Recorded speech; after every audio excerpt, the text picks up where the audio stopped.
Australia के Sydney स्थित बॉन्डी bridge पर यहूदी पर्व हुनक्का के दौरान हुए भीषण आतंकी हमले ने न सिर्फ ऑस्ट्रेलिया बल्कि पूरी दुनिया को झकझोर कर रख दिया है। रविवार शाम हुए इस हमले में कम से कम 15 लोगों की मौत हो गई, जिनमें से एक 12 वर्षीय बच्चा भी शामिल है, जबकि करीब 40 लोग घायल बताए जा रहे हैं। यह मामला ऐसे समय में हुआ जब बीच और आसपास के इलाकों में बड़ी संख्या में लोग त्योहार के आयोजन में शामिल थे। घटना के बाद सामने आए वीडियो में 2 हमलावरों को अंधाधुंध गोलीबारी करते देखा जा सकता है। वीडियो में उनके हथियार चलाने के तरीके से सुरक्षा एजेंसियों को संदेह है कि दोनों ने लंबे समय तक बंदूक चलाने की ट्रेनिंग ली थी। न्यू साउथ वेल्स पुलिस ने एक प्रेस कॉन्फ्रेंस में बताया कि इस आतंकी हमले को अंजाम देने वाले दोनों हमलावर बाप बेटे हैं, यानी पिता पुत्र। पुलिस के अनुसार 50 वर्षीय साजिद अकरम के मुठभेड़ में मौत हो गई, जबकि उसका 24 वर्षीय बेटा नाविद अकरम गंभीर रूप से घायल है और अस्पताल में भर्ती है। ऑस्ट्रेलियाई मीडिया ने अमेरिकी खुफिया सूत्रों और पुलिस के हवाले से बताया कि दोनों हमलावर पाकिस्तानी नागरिक थे और सिडनी में रह रहे थे। हालांकि इस संबंध में आधिकारिक जांच अभी जारी है। जांच एजेंसियों ने यह भी खुलासा किया कि गोलीबारी के बाद पास की एक सड़क पर खड़ी कार से कई इम्प्रोवाइज्ड एक्सप्लोसिव डिवाइस यानी आईईडी बरामद किए गए हैं। इसकी आशंका जताई जा रही है कि इस हमले की साजिश और भी बड़े पैमाने पर तबाही मचाने की थी। ऑस्ट्रेलियाई खुफिया एजेंसी ASIO ने पुष्टि की है कि हमलावरों में से एक पहले से सुरक्षा एजेंसियों की निगरानी सूची में शामिल था, लेकिन उसे तत्काल खतरे की श्रेणी में नहीं रखा गया था। इस खुलासे के बाद देश की सुरक्षा व्यवस्था और खुफिया तंत्र की कार्यप्रणाली पर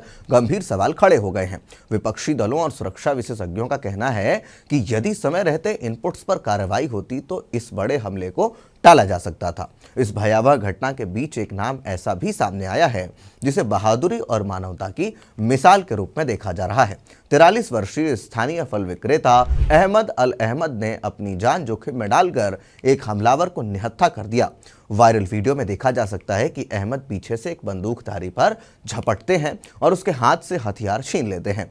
इस दौरान उन्हें 2 गोलियां लगी और फिलहाल वे अस्पताल में भर्ती हैं। ऑस्ट्रेलियाई प्रधानमंत्री और न्यू साउथ वेल्स के मुख्यमंत्री ने अहमद की बहादुरी की सराहना की है और उन्हें सच्चा हीरो बताया है। इस हमले ने ऑस्ट्रेलिया में हाल के महीनों में बढ़ी यहूदी विरोधी घटनाओं और अंतर्राष्ट्रीय आतंकवाद के खतरे पर नई बहस छेड़ दी है। हनुक्का जैसे धार्मिक आयोजन को निशाना बनाए जाने से यह स्पष्ट होता है कि आतंकियों का उद्देश्य सिर्फ जान माल का नुकसान नहीं बल्कि समाज में डर और विभाजन पैदा करना भी शामिल था। भारत भी इसी हमले को जम्मू कश्मीर के पहलगाम में हुए आतंकी हमले से जोड़कर देख रहा है। कई विशेषज्ञों का कहना है कि अलग अलग देशों में हुए ऐसे हमले कार्यप्रणाली और विचारधारा में समानताएं दिखा रही हैं।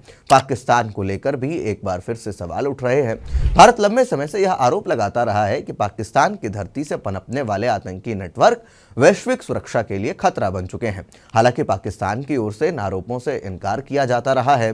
फिलहाल ऑस्ट्रेलियाई सुरक्षा एजेंसियां हमले के सभी पहलुओं की जांच कर रही हैं और देश भर में सुरक्षा व्यवस्था कड़ी कर दी गई है। बॉन्डी बीच पर हुए इस आतंकी हमले ने एक बार फिर यह साबित कर दिया है कि आतंकवाद किसी एक देश की समस्या नहीं बल्कि एक वैश्विक चुनौती है, जिससे निपटने के लिए अंतर्राष्ट्रीय सहयोग और सख्त कदम बेहद जरूरी हैं। तो वैसे में ऑस्ट्रेलिया में बॉन्डी बीच पर जो हुआ वो साफ तौर पर दिखाता है कि किस तरीके से यहूदियों के खिलाफ एक बहुत बड़ी प्रायोजित जो है तंत्र मिलकर के ऑस्ट्रेलिया में उनके खिलाफ जा रही है और लड़ाई लड़ रही है। इस तरीके की तमाम चीज़ों को देख करके आप क्या कुछ सोचते हैं? और देखिए इसकी जड़ें जो ये दोनों हैं, अकरम बाप बेटे, ये दोनों की जड़ें पाकिस्तान से जुड़ी हैं। पाकिस्तान प्रायोजित आतंकवाद को लेकर के आप क्या कुछ सोचते हैं? कमेंट बॉक्स में हमें लिख करके ज़रूर बताएं। तब तक के लिए दीजिए इजाज़त। धन्यवाद।